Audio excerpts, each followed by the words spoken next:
Hey, digital strategy. Is it important? Is it easy or hard? Do you need one? That's what we're talking about today on the Business Breakout. On today's episode, I have got some fantastic guests for you that I am so excited to introduce to you today. One of them you may have met before. Her name is Sarah Chapman, and she is the digital strategist at CareSource, which is a healthcare company. Also, on the next level stage, wait just a minute. Do you love coffee? I'm not necessarily a coffee drinker, but when I talk to our next guest about making coffee that is amazing, let me tell you what, she's going to show us exactly how to do that. We've got all this and more coming up for you on the Business Breakout. Get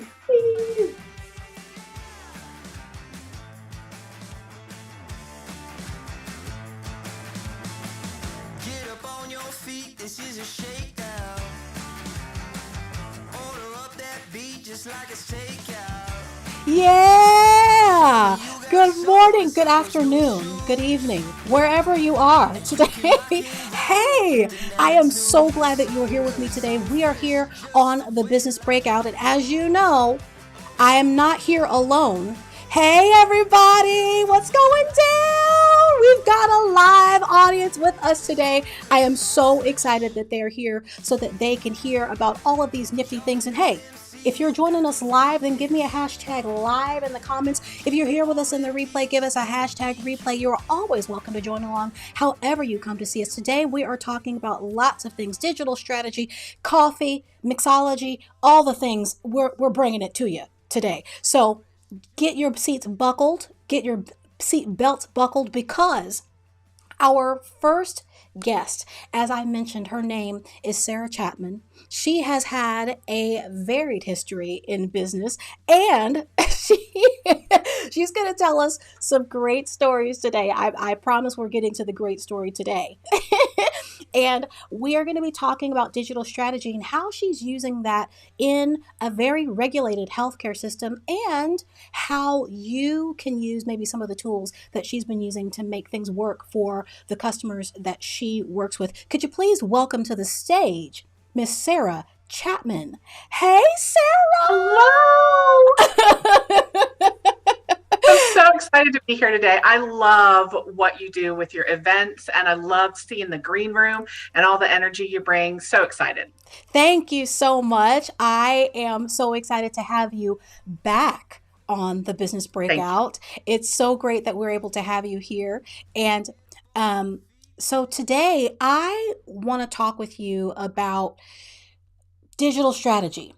And if you can remind us, I know that you and I have talked about this before, digital strategy. I remember you saying that it's not as big and nasty a phrase as some people want to make it out to be. Tell us a little bit about it. What is it really? Well, honestly, you could just call it strategy at this point in our world. It is, frankly, what anybody needs to make it, but you have to look at your unique business context and decide, what do you need to take the next level and to make things more digitally accessible, to deliver your content in more places, whatever it is. It's all unique to your context. And not everyone's going to go be playing on Chat GPT. It might involve newsjacking, like you're on Charmin and talking about the Mad Pooper. It's all unique depending on where you are. Speaking of the Mad Pooper. Served that right up, didn't I? You served it right on up. Okay, so I mentioned that you have had a varied history. Oh my gosh. And you used to work for Charmin. I spent 15 years at Procter & Gamble, and for the largest portion of that, I was the social media person behind Charmin. So if you've ever seen any articles about Charmin's social strategy, or a picture of the Charmin bear looking like an Asgardian, I was somewhere involved in those things. Right. And you obviously had to take to the socials and have a strategy when the Mad Pooper, hashtag Mad Pooper, showed up on the scene. All right, so I'll try and break this down in the quickest way possible. But back in, I think, 2017, and this is all real, you can go on Twitter and check it out, hashtag Mad Pooper. A woman in Colorado Springs, Colorado, was captured on camera routinely and regularly going on her morning runs and pooping in public. And Charmin had a strategy and a brand promise of a better bathroom experience. And I could certainly offer this woman a better bathroom experience. And so part of our strategy as a brand also involved partnership with, at the time, BuzzFeed was like really on top of things and a lot of these news aggregator sites. So I had a reciprocal agreement with BuzzFeed that I could share their content without implying a contractual relationship. When you're a very large company like P&G, you have to worry about things like that. So I simply made one tweet that was, if the hashtag Mad Pooper will turn herself in, we will give her a year's supply of Charmin. And it went crazy. It would create, like, there was no paid behind it, there was no money behind it, nothing, just very organic. But it connected to the brand promise. And it went so well, I put it on Facebook too, same thing. And then I just, for the next 3 days, pretty much ate, slept, and tweeted and responded to people in the comments. And as it started to die down, it was fine. And then every major market in the country picked it up as a bumper going in or out of commercial. Join us in after commercial and find out how Charmin's trying to clean up the town. And so everybody had our Twitter feed, pictures of it, our Facebook feed on their media, on the news. And all of it was associated with, hey, we're just trying to clean up the town. We saw a messy situation and wanted to wipe it away. Everything was that brand promise. And that's why I say digital strategy is just strategy, because that digital strategy of engaging consumers and being memorable and fun, and yes, Nicole, all the puns, it all came from the brand strategy that was deeply embedded in the brand and just lived out in digital as a new context. Yeah, you said something really key that I think can often be missed when it comes to a company's digital strategy, thinking that, maybe we're not the type of company that can have a digital strategy, first of all. And number two, because you're right now with where you are at CareSource, which is highly regulated. And it could be very easy to think that because I'm in a regulated system, well, I can't use all these little things. I can't be on the socials and all that stuff. But not only that, the other thing that I heard when you said the tweet that you made for that instant is very important. It was something that connected deeply with your audience, connected deeply with your audience. How can you take what you've done there, what you did there, and now what you're doing? How can you help other businesses to understand how they can translate their digital strategy? And that could be a number of things to their own business, even if it's something that seems like it's out of reach. Well, there is a defined process I take companies through all the time, and it starts with who. Who are you trying to reach? And then the next question is, where are they? And if the people you're trying to reach are hanging out at the bar, that's different than if the people you're trying to reach are at the gym, or if the people you're trying to reach, in my context, are housebound people who have not been able to get out of the house in a long time, or maybe are homeless because of life circumstances that have happened to them. It all starts with that fundamental question: who am I trying to reach, and where are they? And once you know that, then you can think of what is the right ways to deliver content that matters to them in the places they are, whether it's buying ad time on a bar TV, with content like this that you're doing, or it is making sure that cell phone is the lifeline of somebody who is housebound. And so making sure that you're providing texts or emails and being where they are. And it's just those two simple questions will unlock your strategy. Yeah. Yeah. Those are as short and sweet as that was, Sarah. Those are the beginning, the key to absolutely everything, as you just said. And from those pieces right there, then you can work through basically backwards, which you know is the way that I like to work too. Right. And you can do something as fun as Mad Pooper engagement or is truly impacting as the COVID vaccination campaign that I talked about last time. And if I've been on the show before, if you're just joining us, check the feed and see the last one. It's pretty cool. Yeah, very, very cool. Sarah, thank you so much for coming back to be on the show and talk even deeper about digital strategy. And we will see you a little bit later on in the show today. I am so pumped right now because we have such a different and unique guest on the next level stage today. I have known this lady for, I think we decided it's been at least 2.5 years. And when I met her, we both met at a time that we were both in the beginning of starting a new way of doing things in our business, and that happened to be doing some things online. She is a mixologist extraordinaire. She is a sommelier. She is a whole bunch of things, and she's only 12 years old. No, I'm kidding. She looks very young. And she knows so much that I cannot wait for her to be introduced to you today. Her name is Rachael Green. She is the Chief Experience Officer and the founder of Rach Green Cocktails. And today, because it's not 5 o'clock just yet, she's going to show us how to make your coffee something extraordinary. Please welcome to the next level stage, Miss Rachael Green.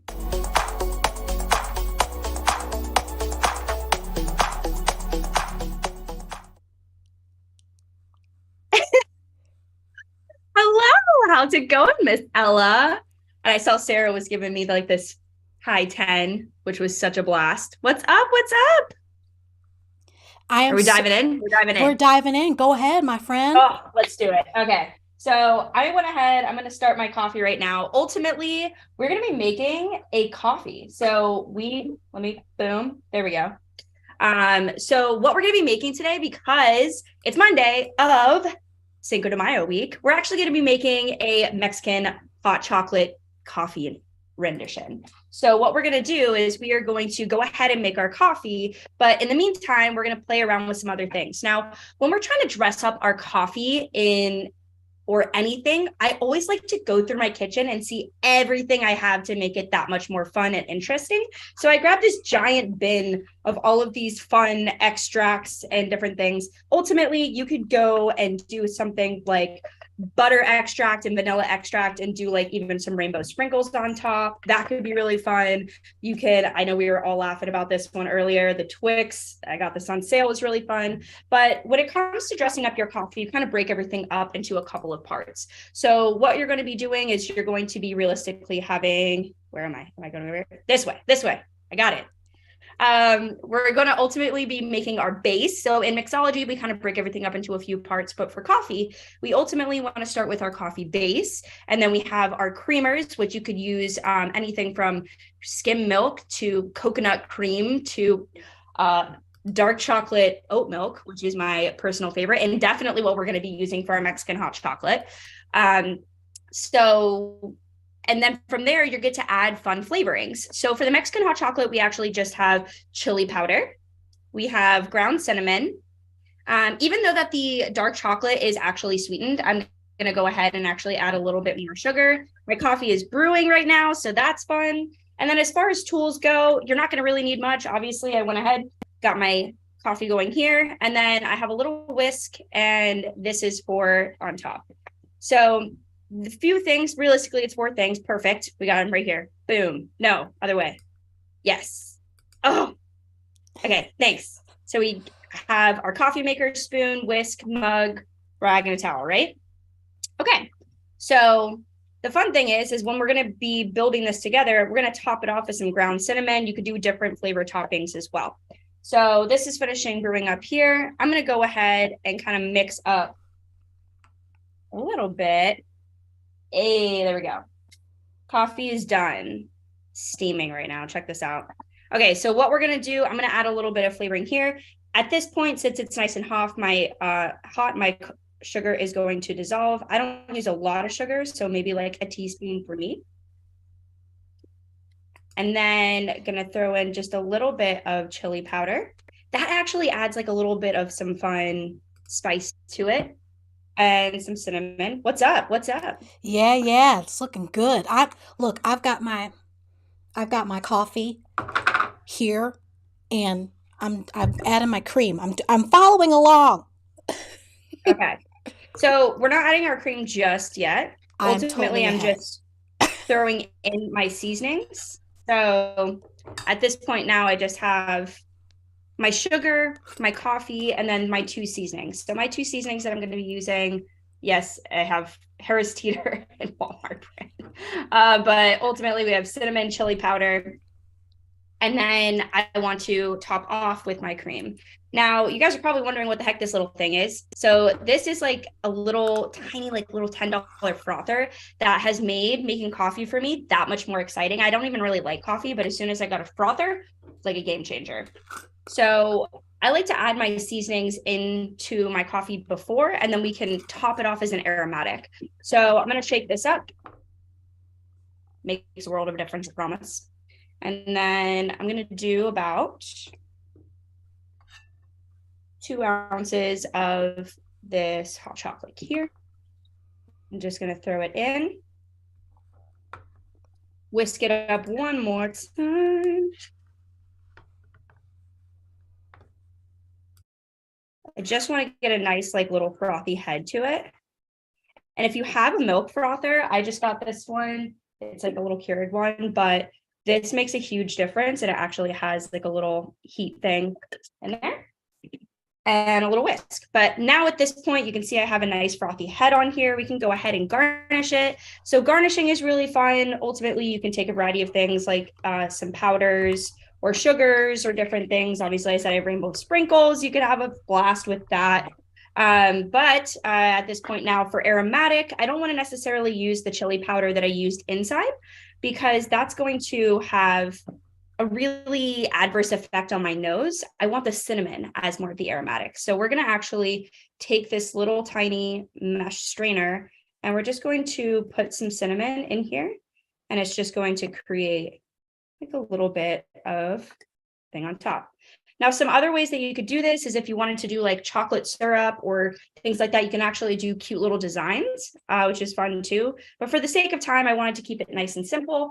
And so the only things that you guys needed for this is realistically going to be your cinnamon, chili powder, sugar. You could also use honey. I love honey for coffee, especially like maybe even some darker sugars for the Mexican hot chocolate. And then your garnish, right? So anything with like chocolate would be really fun. And because I'm a mixologist, the way that you can dress this up later tonight is by adding 2 ounces of reposado tequila. Yes. I didn't keep it tight, so I was like, boom, let's go. You kept it all the way tight. It is all the way tight. And I am so happy. I'm so happy. I told you I was going to have my coffee ready and willing and Look at ready this to little play. mug I have too. I need one. I need that mug. I'm gonna have to send one to you. I picked it up from Please. the Event Planner Expo in New York City last year, and I was like, I'm obsessed with this. Even though I'm more of like an ornamental part of the events world, Right. I plan part of it. I think. Hey, we do some stuff. We do things. Some stuff. But look, what did I tell you all about her and her mixology capabilities with coffee? Did you know that you could do these things with coffee? Let me know in the comments if this is something. And here in the VIP room, in the pink room, here's what look, Nicole said nope. I had never once thought to do the things that she's done to my coffee today. And Chrissy said, I love Mexican coffees. Chrissy, I had never had Mexican coffees until this very moment where I put hot chili powder in my coffee. Oh, they're one of my favorites. I love getting Mexican coffees. This is good stuff. So, yeah, Rachel. So when Ella and I first started this concept or like to do this together, I brought this coffee or I made this coffee on our call, and it was rose, honey, vanilla, and with regular cream, and it was so good. And she was like, wait a second, we need to do this. I was like, let's do it. Exactly, because it's not 5 o'clock everywhere. Okay. So, but It is in my house. but Rachel, while I have you here, and I know for my audience that's in the room, if you guys have any questions, you're always free and welcome to ask those questions. We got a few more minutes to be able to play around. But Rachel, you also Yes, have a varied career as well in in this event space. And I want to hear a little bit about what made you say, you know what, I want to be a mixologist and a sommelier? Like, Oh,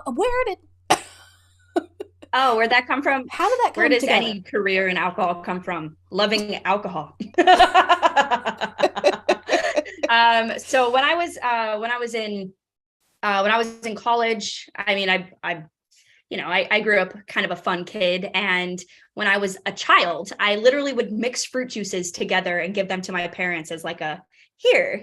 So you could say it was ingrained in me since I was a kid. But when I started as a cocktail server at a sports bar, I got into wanting to learn more about the world of hospitality.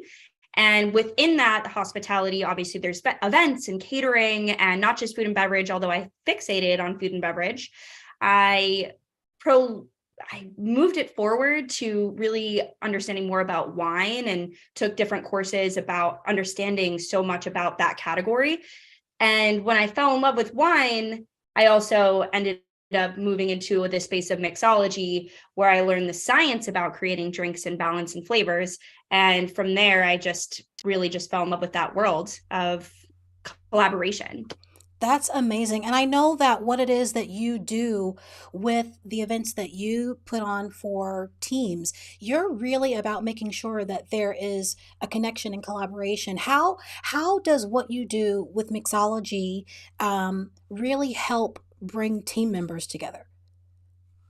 Yeah, thank you so much for asking. So when I first started, I was trying to figure out how I benefited people's lives by doing this kind of curated educational edutainment mixology segment. How is it bettering people's lives? And what I came to realize, especially through the pandemic and what the growing remote employment industry, I almost look at it like that now, right? Is that there is so many things that happen in a person's day to day when they're showing up for remote work. One is that they're not going into an office and interacting with their fellow employees, like, over coffee at the desks and things. So it's really important for them to have opportunities for them to do something creative and get on the same level and meet each other in a completely neutral space, not necessarily about work, right? So, and then also for sales events. So interacting with people and creating those quality experiences between a company and their clients. And it's a form of giving back. So I think that the collaborative space of cocktails and like interactive events, it really brings people to the same level so that they can interact on a more organic playing field, Yeah. Yeah. And I know that you and I had the opportunity. I brought you in on an experience that we created for another company. And that was so Oh, much yeah, that fun was to be able to, just like you were saying, it brings people to another level. And I know that particular team, they were like, you do what? What? They learned so much about each other through the experience that we had with you and created with them so that they could see another side of each other besides just the work that they do. Because all of those things are important. The soft Marvel loving side, we found out we had some Marvel lovers in that particular group. I am one. such a fan. Yes. Such a fan of Marvel. I binged the entire Marvel universe in about 26 days. And not because I had to do a lot of mundane work with the kits that I do. So it was before Cinco de Mayo last year, and I ended up binging all of Marvel, making these like little packets of things for the kits that I produced for the cocktail events. And I was actually on the clock while watching Marvel, and it was probably the best part of the spring of last year. Right, right. And Sarah just said, and notice that the strategy starts with the who and the where. Same ideas behind the strategy building, digital or in real life. It is all the same. That's something that Sarah just put into the chat here, into the pink room. And thank you so much, Rachel, for being here today. Thank you to all of our audience, our live audience that's here with us in the pink room. Thank you to those of us that are here with us live today. And thank you if you're watching us in the replay. And if this is your first time watching the Business Breakout, then I want you to know that this is something that happens every other week on the first and third Wednesdays, usually, of the month. But that being said, May 17th is the last show of this season. We're going to be taking a break, getting things together, and coming back in the fall with a whole new set of guests. So if you want to be a part of this season, then make sure that you get into the comments. There is a link for you to register so that you can be in the pink room and be live with our guests and get all the juicy stuff that happens before the show. Because there's stuff that was happening that we were having conversations and learning things before the show. You know, it's the backstage stuff that you get to have happen when you come into the pink room. And if you are just like, I want to get reminders, I don't know when I'm going to be able to come, reminders for when we're going live for anything with Beyond Virtual Events, then make sure that you grab the Get Reminders link, and I will put that into the comments as well so that you have access to that.